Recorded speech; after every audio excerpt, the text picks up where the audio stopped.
Hi, in this video we're going to talk about AutoMapper, how to load the package, how to use it, and we will also create our own AutoMapper and we'll talk about which one is better. I have a few slides, so let's look at them. This slide shows how the AutoMapper works. And in this diagram we have a back-end web API running on the server, so it's right here in the middle. And it's getting the data from the database, and usually we use specially created classes to access that data, and if you use entity framework, they're called entity classes. And once we get that data and we are ready to send it back to the front end, we are using different classes. They're called DTOs, data transfer objects, and to send the data back to the front end, we need to move all values from entity classes objects to DTOs, and that's where AutoMapper is helping us. So this is an example, and if you didn't watch the previous video, we built a web API address book project, and on the right side, as you can see, we have a contact object, and we have an ID, first name, last name, phone, address, and credit card number. And when we get the data from our database, we get all this data, including the credit card number. When we send it to the front end, we don't want to send the credit card number information. So what we did, we created DTO, a separate class that doesn't have that property, credit card number. So when we send the data to the front end, the user would never know that we actually have credit card number information in the database. These are the steps to configure AutoMapper. First, we're going to load a NuGet package. Then we're going to create a class that will inherit from a profile class. And this profile class is going to come from this NuGet package. And inside that class, we're going to map all objects that need to be mapped. After that, we'll go to our program CS file and do some configuration there. And at step 4, we're going to start using it. We're going to inject an instance of our AutoMapper into a controller or a service class, and there we're going to start mapping our objects.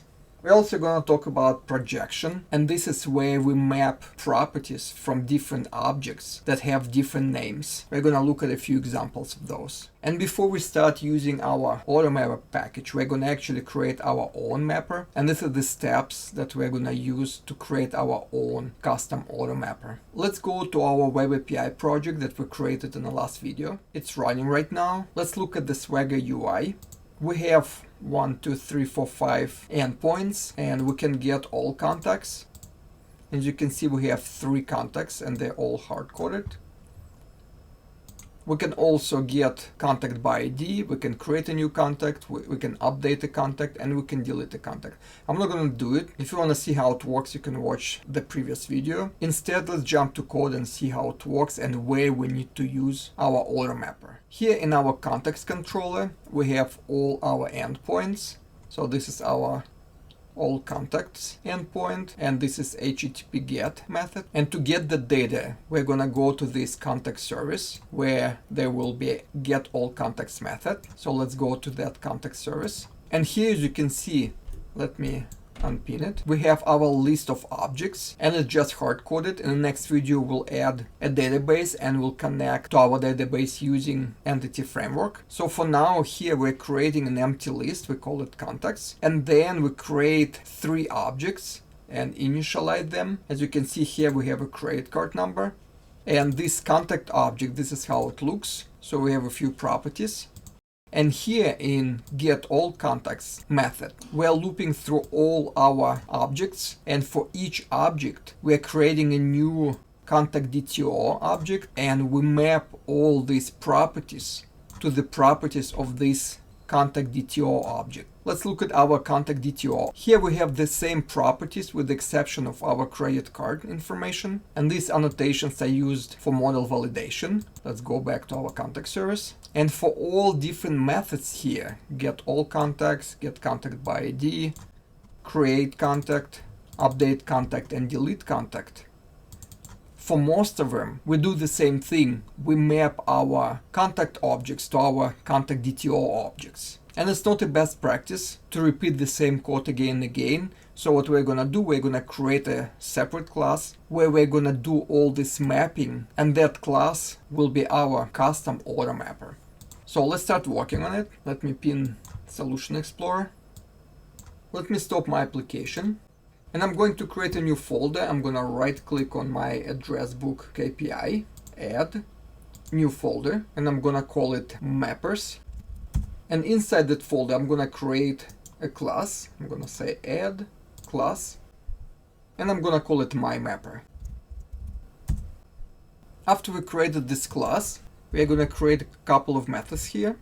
It's gonna be a public method, and the return type for now will put void, so nothing is gonna be returned. And let's call it toContactDTO, because we're gonna be moving values from our contact objects to our ContactDTO objects.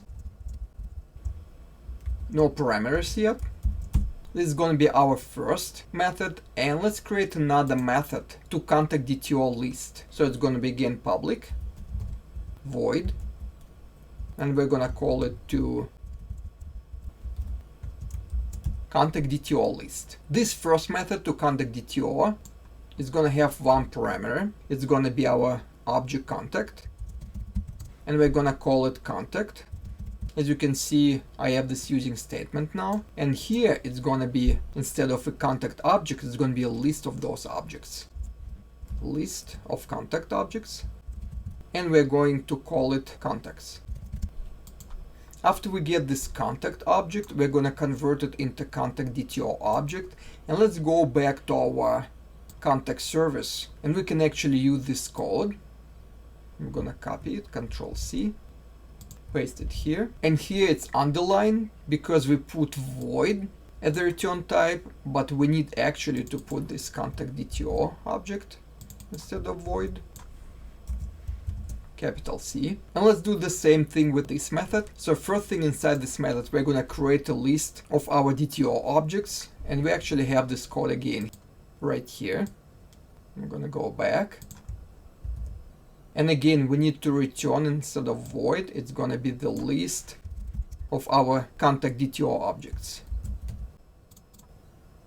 So here in this method, first we are creating an empty list, we call it ContactDTO, and after that we are looping through our contacts objects that we are sending as the argument right here, and inside this block we are creating a new ContactDTO object, then we are mapping the properties of this contact object to this ContactDTO object, and at the end we add this object to our ContactDTO list. After we loop through all members of this list, we are returning our ContactDTO back to where we are calling it. So these are our two methods. So let's go back to our service now. And here now, instead of doing all this, let me delete it. We're gonna call our service, and we're going to bring back the list of our DTOs. Now, before we do it, we need to inject an instance of this myMapper class inside this service. And to do that, let's use dependency injections. So we're gonna go to program CS. We're gonna say builder, services, add scoped. And we're using the scoped method because we're gonna use the same instance of our mapper for a single HTTP call. And inside these triangle brackets, we're gonna place our myMapper class. Semicolon. I'm gonna go back to our service, and here I'm gonna create a constructor. I'm gonna type ctor. Inside the parentheses, I'm gonna type myMapper. And let's call it myMapper. And above the constructor, we're gonna create a private read-only myMapper field. Let's call it underscore myMapper here, and here it's gonna be just myMapper. And inside the constructor, let me copy this, Control-C, here Control-V. I'm gonna say underscore myMapper equals myMapper. So we're injecting the instance of myMapper via constructor and assign it to our private field right here. After that, we can use our myMapper in our code. So what I'm gonna do here, I'm gonna say myMapper, and I'm gonna call method to ContactDTO list, and as the argument I'm gonna send this contacts list. Semicolon. So this method is done. Let's refactor our next method, get contact by ID. After we get our contact from our database, right now it's hard-coded, so we're getting it. And now I'm gonna remove all this and inside our return statement, I'm gonna call our method. So I'm gonna say my mapper to contact DTO, and I'm gonna send our contact as an argument. This is done. Let's go to our create contact method. So we are not gonna touch this part because this is where we're creating our new contact, but this part we can replace. So I'm gonna remove this and I'm gonna call our method. Again, my mapper to contact DTO, and I'm gonna send this contact as an argument. Let me clean it up a little bit. This is done. Let's go to our update contact. We're going to do the same thing. I'm gonna just copy this line and I'm gonna replace all this here. And inside our delete contact method, we actually don't need to do anything. Let me save it. I'm gonna press Ctrl S and let me start the application and see if it compiles.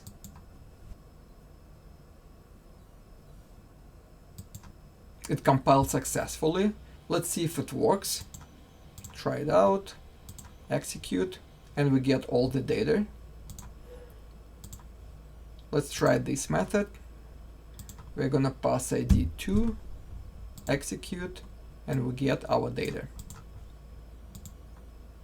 So far, we used our own custom-made AutoMapper. And inside our AutoMapper, we created two methods, to contact DTO and to contact DTO list. If you have a small project like that, this is the best way to handle the auto mapping. First, it didn't take us that long to create our own AutoMapper, and second, the performance of this code will be much better compared to the AutoMapper from the package we're gonna load.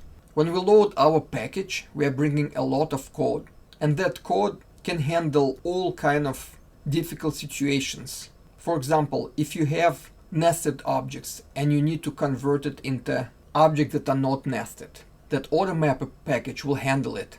So let's install an AutoMapper NuGet package and configure it and see how it works. First thing, we're gonna right click on our address book API project and click on Manage NuGet Packages. Here I'm gonna type AutoMapper. Inside our Browse tab, we need this second package on the list, AutoMapper extension Microsoft Dependency Injections. And the first package will actually also be installed as a dependency. Here you can see that AutoMapper is a dependency of this dependency injection package. I'm gonna choose the latest stable version and I'm gonna install it. I'm gonna click OK. The package has been installed and I'm gonna just close this tab. Let me close this MyMapper class. We don't need it for now. And inside our folder, we're gonna create another class.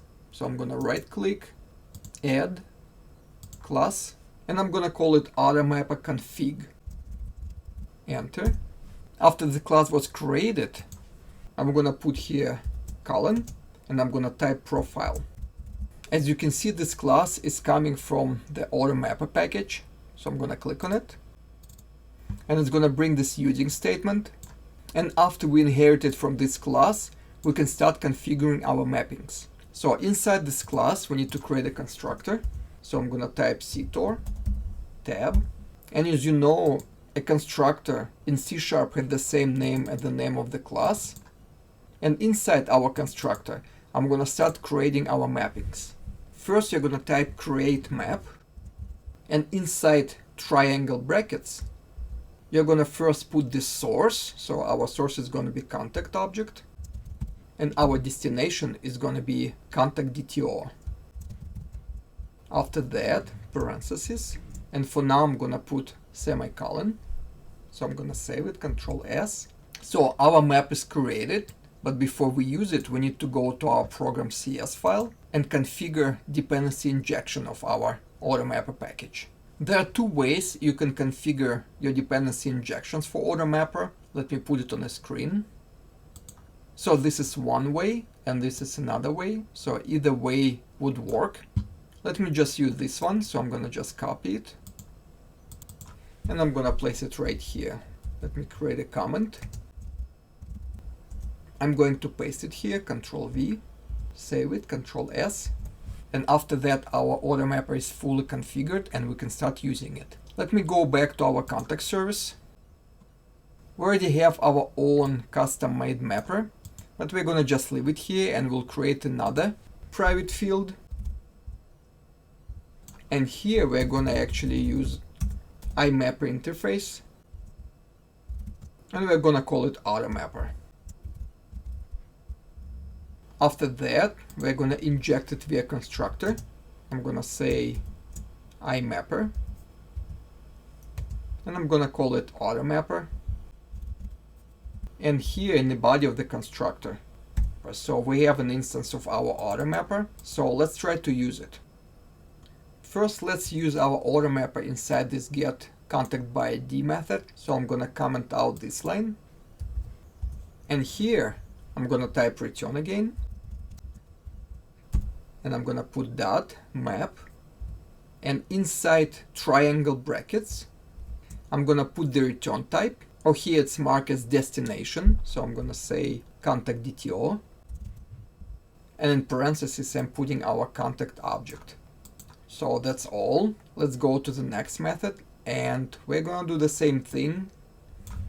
Control C, and I'm gonna just comment it out. Same thing here. Control S. And now when we go back to our contact list, it's actually going to be a little bit different. So let me comment it out. And here we're gonna say return AutoMapper map, and inside the brackets, instead of an object, we're gonna put that our return type will be a list of objects. So I'm gonna say list, another pair of brackets, and inside I'm gonna say contact DTO parentheses, and inside the parentheses we're gonna send our contacts list. Let me save it and let me run it to make sure it compiles. Let me try one of the methods. As you can see, it works. One last thing before we're done, let's look at projections. And projection is that type of transformation when our source property is not matching to our destination property. Here we have an example. And here in this example, you can see how you can map those properties to each other. Let me just copy it. Control C. Let's go back to our application. And I'm gonna go to our AutoMapper config file. And here I'm gonna put dot. And usually what you do, you put on the next line. And I'm gonna paste it. And to clearly see how it works, let me change our data that we use. I'm gonna go to our contact service. And instead of phone number, I'm gonna change it to phone. And I also need to go to our contact class and change it there. Let me save it. Save it here. And I need to change it here too. So now the name of our property in the contact class will be different compared to the name of the property inside our contact DTO class. In cases like that, let's go to our AutoMapper, and our destination is gonna be our contact DTO. So I'm gonna remove this. And it's gonna be our phone number. And options, map from, and this is gonna be our source, and source our contact. And we're gonna say our source is gonna be our phone property. So let me save it, Control S. And that's all we need to do to create a projection. Now let's start our application to see if it compiles. Let's see what's wrong. And of course we need to change properties inside our custom MyMapper class. So let me do it really quick. I think that's it. Let me run it. Our application compiles. Let me see if it works. Application is working. So now in this project we have two methods we can map our objects using our AutoMapper NuGet package and using our custom-made mapper. In this project, it would make sense to use our custom mapper because it's lightweight, it's gonna work really fast, and overall performance of our application will be better. Just for training purposes, I'm gonna leave all code here and I put in GitHub, but in our service, I'm gonna actually reverse these lines. So we're using our own custom-made AutoMapper.